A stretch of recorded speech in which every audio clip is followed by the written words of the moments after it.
Let's do step 3, creating a profile. We'll build that profile and then we're going to analyze it. So when I go back to CATIA, I want to create a sketch. So this top row is tabs. The tab I want to select is sketch. I want to use profile for this example. So I'm going to go ahead and go to profile and create a shape. First off, I'm not going to work on the axis. Many of you might be tempted to just create something like a rectangle and build that rectangle right on that axis. The problem is, once I've built that on the axis, I can never take it off the axis. When I open up the part body and open up the sketch and open up the geometry, I have 4 lines and 4 points. Wait, I only have 3 points and 4 lines. That doesn't make sense. Point number 1 is over here, or I guess that's point number 3. And I click over here, that's point number 2. Click over here, this is point number 1. So where's point number 4? There is no point number 4, it's tied to the axis. I can move any one of these corners, but if I don't want this corner on there, I am totally screwed. I am forever tied to that axis no matter where I move this point. I can move this all over the place, but I am forever tied. The only fix you have is to delete the whole thing and start over. So my caution to you is do not work directly on the axis, because more often than not, that is not how you want to control it.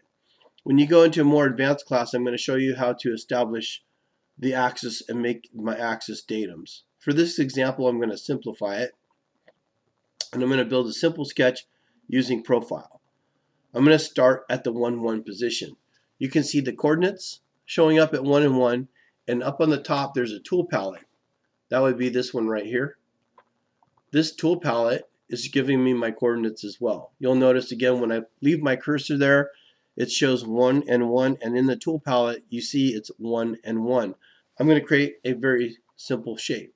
By starting at this 1 and 1 location, I simply left click on the mouse. It's also known as the number 1 mouse or the number 1 button. That is known as the select button. Number 1 button on the mouse is known as the select button. I'm going to click and let go with the left button, and it establishes a point. You see that in the specification tree. I'm going to come up a couple inches, click and let go, and it establishes point number 6, or 5 and 6, and line number 5. I'm going to come over here and I'm going to click and let go. There is line 6 and point 7. Coming over here, I'm going to click and let go, and click and let go, and all I'm doing is using the big grid to make this real easy to make a shape. Notice that to close this off, I want to end where I started, and you can see that the 1 and 1 dimension is got a little blue dot, meaning it's going to be coincident. It's going to tie that in real nice and close that shape off. The reason why it stopped creating a line is I've created one closed profile. Now, the other thing on here, I already lost my train of thought. Sorry. I have this profile completely closed. Notice you have H and V's on this. What does that stand for? You might guess horizontal and vertical, but when I look in the constraints over here in the specification tree, it all says parallel. The H and V means they're parallel to the horizontal and vertical axis. The profile is currently black. The reason why it's black is it's telling me it is not constrained yet. So I don't move anything, I don't change anything, I just draw a shape and then I immediately apply constraints. So there's a couple different constraints you can apply. When I select on constraints, click on this line, it's creating a constraint that represents the length of the line. This constraint should be a ½ inch off the part and centered. I'm going to click and let go, and then just click off the part, and I have created that dimension about a 1/2 inch off that part. Now, I have to reactivate constraint when I do that to add more constraints. The thing is, I don't want to activate constraint over and over. If I double click this, that constraint will stay on. So I select this one line. I want it a 1/2 inch away the part, 1/2 inch away from the part, and right down the center. I'm going to click and let go and hit enter, and it sets that about a 1/2 inch from the part. Okay. These are known as length constraints. Hence the fact you see length 11 and length 12 in the constraints in your sketch. So you have length constraints constraining the length of these two lines. Do not edit anything until it's green. I find people start editing things and they make it do weird stuff, and then all of a sudden they're having a hard time working with it. So step one is to have it fully constrained before you edit any values.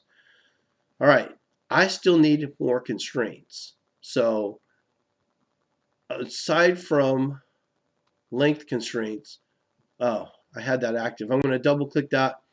I'm going to select two parallel lines this time. Right now it's purple because it's telling me it's over constrained because I've already got a 2-inch constraint on the left. You see that here? I know I've already got that. I'm okay with that. Just ignore that because it's still waiting for you to do another selection. I select that line. Don't grab the V, grab this line and grab towards the top of the line, but not the point on the corner. You want to grab the top of this parallel line. When you do that, you'll see it creates a constraint that is known as an offset. I'm going to enter that location or click that location and then just hit enter to accept it. And you see here in the tree you have created an offset. I'll create one more offset from this bottom line to this top line. I'll move this over, and ANSI ASME specs say that constraint dimensions should be 1/2 inch or greater from the part. Okay, so I just use a 1/2 inch, make it nice and easy to read. I want separation from the constraints to the part. This part is supposed to be green. The reason why it's not green yet, even though it may appear as though all dimensions are constrained, I have not established datums. What are datums? Datums are going to be the lines that establish the anchors or the fixed edges. Which way do I want to control the part to grow? Typically, the longest lines and the lines on the bottom and the left are typically your datums. Not always, but typically your datums. I can establish these two lines as datums by using the control button. Whoops, I got to hit escape to tell it I'm done with dimensions. I no longer want to do any more constraints on this. So I had to hit escape because I did the double click and turned it on. So to turn it off again, you're going to hit escape, or you can just click on this again. Now, I'm going to use the control button and grab this line and this line right here. When I grab those two lines, it allows me to select constraints dialog box. So if I click on this, I can add an anchor. You'll notice that the H and the V become red because those are now over constrained situations.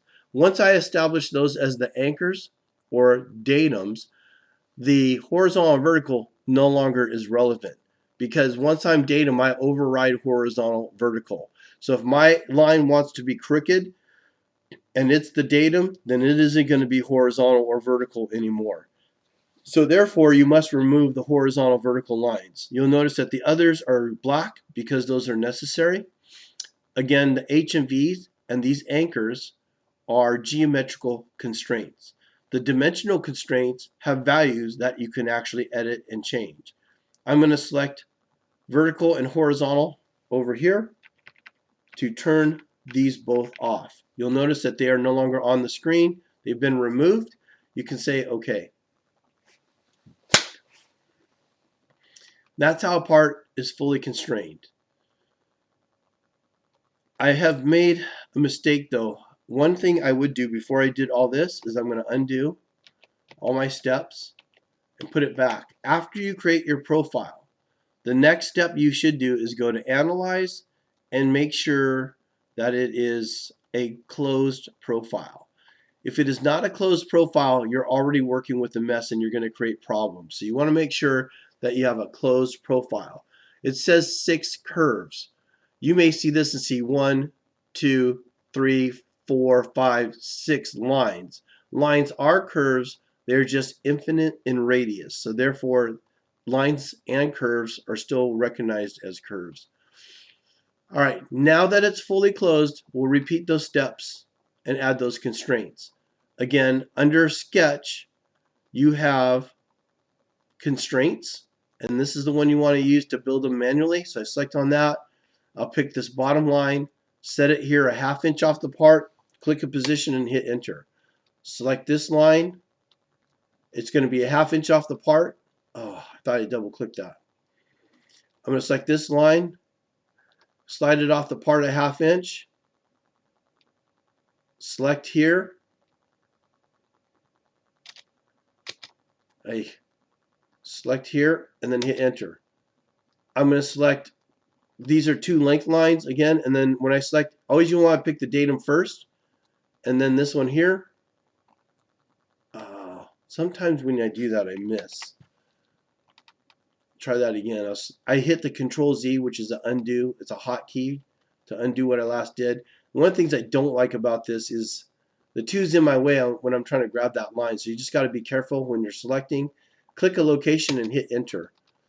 Select a line, select another line, set the location, and click and then hit enter. Do you remember the last step I did? I established, I had to escape to tell it I was done with the constraints and use the control button so I could establish these 2 lines under constraints dialog box as my anchors. Remember, these turn red. We must remove those. Select OK. The last step is to analyze it and verify that it is fully constrained. If it's missing a dimension, it will tell you it's under constrained. If it had too many dimensions, it will turn purple and tell you it's over constrained. That is the process you should do when you're creating a sketch. Create your profile, analyze it to verify it's closed, create your constraints, establish your datum, and then verify that it's fully constrained. We'll go ahead and make a solid in the next video.